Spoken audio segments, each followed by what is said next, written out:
بسم اللہ الرحمن الرحیم۔ السلام علیکم۔ اللہ کے رسول حضرت محمد صلی اللہ علیہ وآلہ وسلم بار بار امام حسین کو بلند کر کے دنیا کو یہ بتاتے تھے کہ یہ حسین مجھ سے ہے اور میں اس حسین سے ہوں۔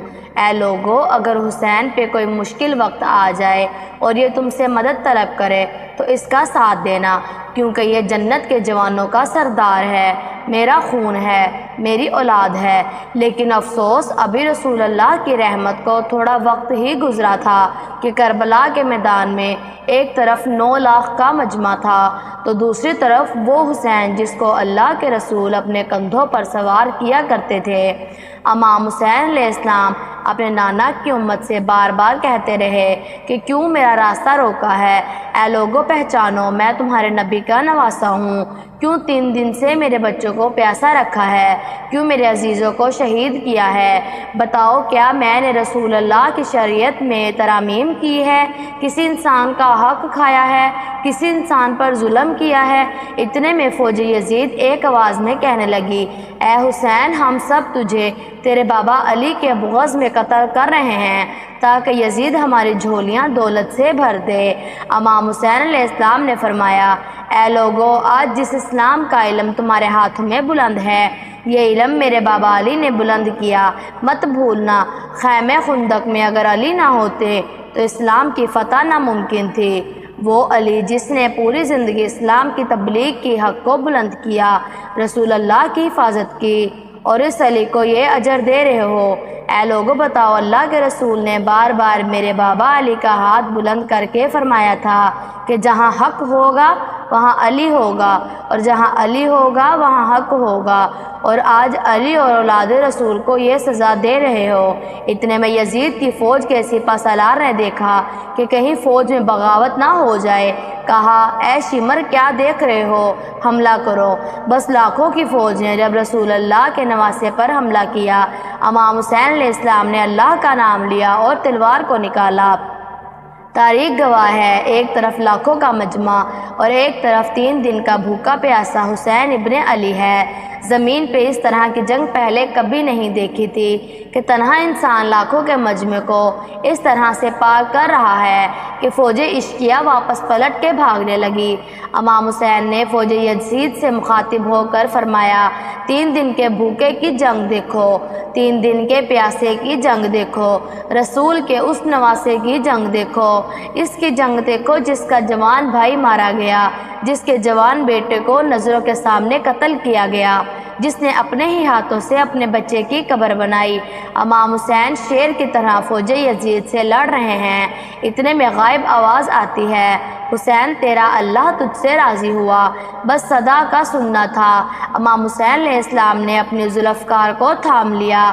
اتنے میں عمر بن سعد کہتا ہے کہ شمر، کیا دیکھ رہے ہو؟ یہ علی کا شیر ہے، اس کو مار دینا ناممکن ہے، جاؤ خیموں کو آگ لگا دو۔ بس کچھ ظالموں نے بیویوں کے خیمے کو آگ لگا دی اور امام حسین کو دور سے تیر مارنے لگے۔ امام حسین کبھی بیویوں کے خیموں کی طرف بڑھتے تو کبھی فوج کی طرف جاتے۔ عمر بن سعد اور شمر نے فوج کو 4 حصوں میں تقسیم کر دیا اور یہ کہا کہ کوئی بھی حسین کے قریب نہ جائے، جس کے پاس جو چیز ہے وہ دور سے حسین کو مارے۔ جس کے پاس نیزہ تھا اس نے نیزہ مارا، جس کے پاس تیر تھے وہ تیر مار رہا تھا، جس کے پاس برچھیاں تھی وہ برچھیاں مارنے لگا۔ تاریخ نے لکھا ہے، جس کے پاس مارنے کے لیے کچھ نہ تھا وہ کربلا کی گرم زمین سے مٹی اٹھا کے امام حسین کی طرف پھینکتا رہا۔ امام حسین کے جسم مبارک پر ہزاروں زخم لگ گئے۔ آپ کے جسم مبارک پر اتنے تیر تھے کہ آپ کا جسم مبارک نظر تک نہیں آ رہا تھا۔ جیسے ہی نواسے رسول گھوڑے کی سیٹ سے زمین پر آتے ہیں، فوج یزید جھومنا شروع کر دیتی ہے، لیکن اتنے میں وہ گھوڑا جس پہ آپ سفاری کیا کرتے تھے وہ امام حسین کے چاروں طرف دوڑنا شروع کر دیتا ہے تاکہ ان تیروں سے میں اپنے آقا حسین کو بچا لوں۔ وہ گھوڑا دوڑ ہی رہا تھا۔ اتنے میں عمر بن سعد نے کہا، اے لوگو، رکو، میں نے اپنی آنکھوں سے دیکھا تھا اس گھوڑے پہ اللہ کے رسول سواری کرتے تھے، کہیں تیر اس گھوڑے کو نہ لگے، یوں تیروں کو چلانا بند کیا گیا۔ افسوس ہے ان لوگوں کو، گھوڑے کا احترام معلوم تھا جس پر رسول اللہ سواری کیا کرتے تھے، لیکن اس حسین کا احترام بھول چکے تھے جس کو اپنے کندھوں پر سوار کر کے امت کو دکھایا کرتے تھے۔ بس امام حسین علیہ السلام زمین کربلا پر اپنا سر رکھ کے اللہ کا شکر ادا کر رہے ہیں، اور وہاں یزید کے مختلف سپاہی امام حسین کا سر کاٹنے کے لیے قریب آتے ہیں۔ جو بھی قریب آپ کے امام حسین کو دیکھتا ہے، اس کو امام حسین کے چہرے پر رسول اللہ کا چہرہ نظر آئے اور وہ چیخ کے دور چلا جائے۔ اتنے میں شمر کہنے لگا، یہ کام مجھ سے ہی ہونا ہے۔ جیسے ہی شمر نے خنجر اپنے امام حسین کے گلے پر رکھا تو وہ دیکھے کہ امام حسین کے لب ہل رہے ہیں۔ شمر نے سوچا، ہم نے حسین کا پورا خاندان قتل کر دیا، 3 دن تک حسین کے بچوں کو پیاسا رکھا، شاید حسین ہمیں بددعا دے رہے ہوں گے۔ سننے کے لیے کان قریب کیے تو کیا سنا کہ امام حسین علیہ السلام اللہ کے دربار میں اللہ کی نعمتوں کا شکر ادا کر رہے ہیں۔ اللہ تیرا شکر ہے کہ اس عظیم امتحان کے لیے تو نے حسین کو چنا۔ اتنے میں امام حسین نے آنکھیں کھولی اور شمر سے کہا، اے شمر، کیا تو نہیں جانتا میں رسول اللہ کا نواسہ ہوں، جنت کا سردار ہوں، حق پہ ہوں، بے جرم ہوں؟ شمر نے کہا، ہاں مجھے معلوم ہے۔ آپ نے فرمایا تو کیوں قتل کر رہے ہو؟ شمر نے کہا، تاکہ یزید میری جھولی دنیا کی دولت سے بھر دے۔ شمر یہ کہتے کہتے امام حسین کا گلا کاٹتا رہا۔ فوجی یزید مسلسل جھومتی رہی۔ امام حسین کے سر مبارک کو نوک سے بلند کر دیا گیا۔ امام حسین کے سر قلم ہونے کے بعد صدات کو لوٹا گیا۔ بی بی سکینہ کو تماچے مارے گئے۔ رسول اللہ کی نواسیوں کے سروں سے چادروں کو لوٹ لیا اور امام حسین کے جسم مبارک کی توہین کرنے لگے۔